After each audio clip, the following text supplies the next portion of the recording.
Badan Pembinaan Ideologi Pancasila (BPIP) menggelar orientasi pembinaan ideologi Pancasila bagi 53 pejabat pimpinan tinggi Madya Pratama dan pejabat fungsional Madya Lingkup BPIP di Kota Bandung.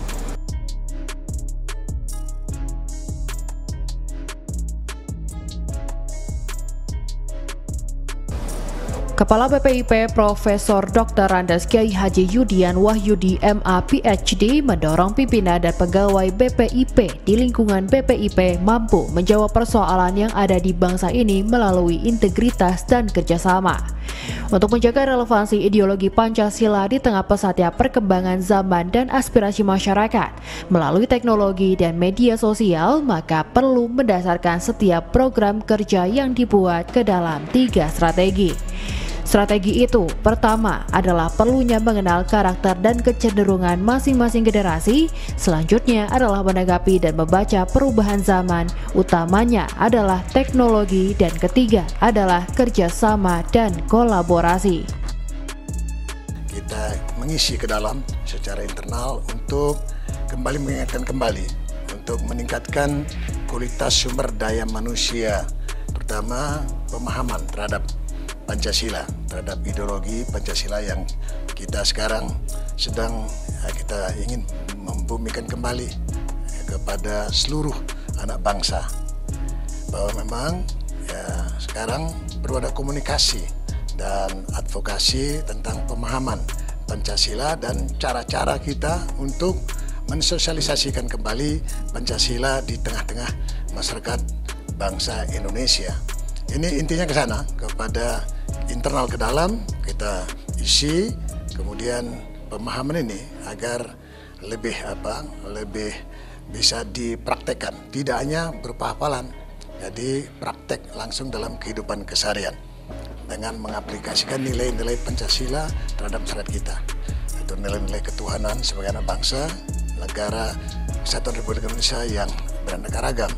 Ya, kita dalam kebinekaan, dia hendaknya memiliki etika budaya yang saling menghormati satu dengan yang lain. Etika pemerintahan tentu ada transparansi, etika ilmu pengetahuan ya saling menghormati, dan kita juga etika lingkungan hidup, kita pelihara lingkungan hidup kita. Diharapkan dengan kegiatan ini dapat mengimplementasikan dan menginternalisasikan nilai-nilai Pancasila ke dalam sikap, perilaku, etos kerja, etika, dan terobosan-terobosan baru dalam melakukan pembinaan ideologi Pancasila kepada masyarakat. Pancasila ini kan sebenarnya adalah dasar negara, ideologi negara yang nilai-nilainya memang sudah merupakan cerminan dari kultur dan budaya bangsa Indonesia sendiri, digali dari bumi Indonesia.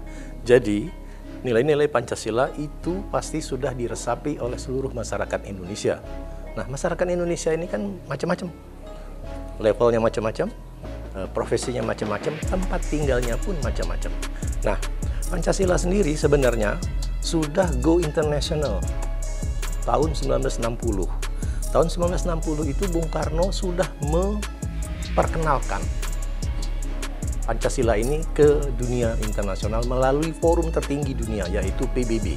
Nah, nilai-nilai yang disampaikan oleh Bung Karno itu adalah suatu tawaran ideologis, suatu tawaran kepada masyarakat dunia bahwa untuk menciptakan perdamaian ada satu ideologi, bukan kapitalisme, bukan sosialisme, yang pada saat itu perang dingin. Ada yang bisa menjadi penengah dari dua seteru ini, yaitu nilai-nilai Pancasila. Nah, nilai-nilai Pancasila inilah yang dirangkum di dalam satu terminologi yang disebut ideologi perdamaian, ideology of peace. Dulu sosialisme sama kapitalisme berantem. Bung Karno sudah menawarkan, sebab nilai-nilai dalam Pancasila yang berada di tengah-tengah dunia itu mengandung nilai-nilai universal. Semua negara pasti setuju. Nah, intinya adalah Bung Karno sudah memulai menginternasionalisasikan Pancasila. Pertanyaannya sekarang adalah bagaimana tugas kita, BPIP terutama, untuk mempertahankan nilai-nilai Pancasila dalam kehidupan internasional. Kita tanpa harus menepuk dada, banyak sekali didekati oleh negara-negara yang sedang dilanda konflik, untuk memberikan nasihat kepada mereka. Kenapa pada saat di Timur Tengah terjadi perpecahan, kenapa di Balkan waktu terjadi perpecahan, Indonesia tetap utuh sebagai bangsa? Jawaban kita nggak ada lain. Itu karena masyarakat Indonesia komited dengan nilai-nilai Pancasila. Sila ketiga, Persatuan Indonesia. Nah, inilah suatu azimat istilahnya, azimat kebangsaan kita. Azimat kebangsaan kita bahwa Pancasila itulah yang menjadi penyelamat keutuhan bangsa. Penyelamat keutuhan bangsa inilah harus kita sampaikan kepada rekan-rekan kita di luar negeri. Sudah kita mulai. Waktu konflik Rohingya, Indonesia memberikan nasihat. Waktu konflik di Afghanistan, sampai sekarang kita diminta untuk hadir. Waktu di Moro, Filipina, kita diminta menjadi penasehat. Inilah yang disebut menginternasionalkan nilai-nilai Pancasila. Jadi, upaya untuk menginternasionalkan nilai-nilai Pancasila harus dimulai dengan hubungan bilateral dulu. Itu untuk hubungan antar negara. Apakah cukup? Tidak. Karena di luar negeri juga ada yang namanya diaspora. Banyak sekali jutaan.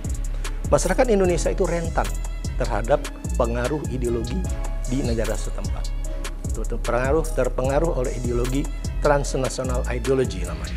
Nah, untuk menjaga, untuk melestarikan nilai-nilai ini, kami melihat pentingnya untuk mengadakan komunikasi dan edukasi kepada masyarakat Indonesia yang tergabung di diaspora untuk juga diberikan semacam sosialisasi dan edukasi betapa pentingnya melestarikan komitmen kita terhadap Pancasila.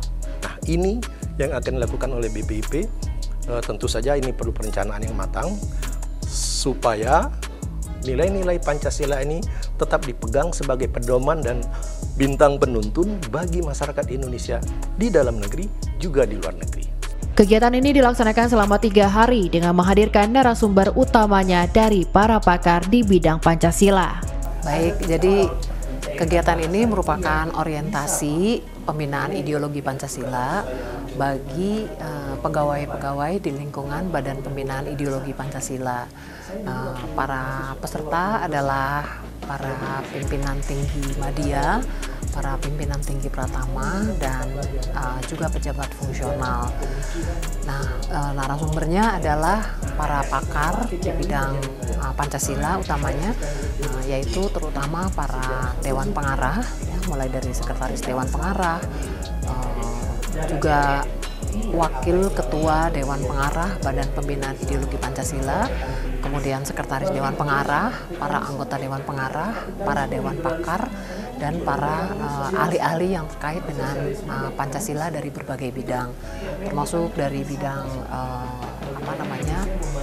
permainan tradisional, kemudian dari bidang kehumasan, dari bidang jaringan dan publikasi, kemudian dari segi kebudayaan, termasuk di dalamnya film dan berbagai aspek lainnya. Nah, terkait karena ini adalah orientasi ya atau pembinaan untuk pembinaan ideologi Pancasila, maka fokusnya lebih kepada hal-hal yang terkait dengan Pancasila itu sendiri, mulai dari sejarahnya, kemudian Pancasila sebagai dasar negara, sebagai ideologi negara, sebagai bintang penuntun, kemudian juga ada terkait tentang kelembagaan BPIP sendiri, kemudian bagaimana BPIP bersinergi dengan kementerian dan lembaga lain, dan tentu hal-hal yang terkait dengan segala aspek yang berkaitan dengan Pancasila dan nilai-nilai Pancasila dalam kehidupan sehari-hari gitu.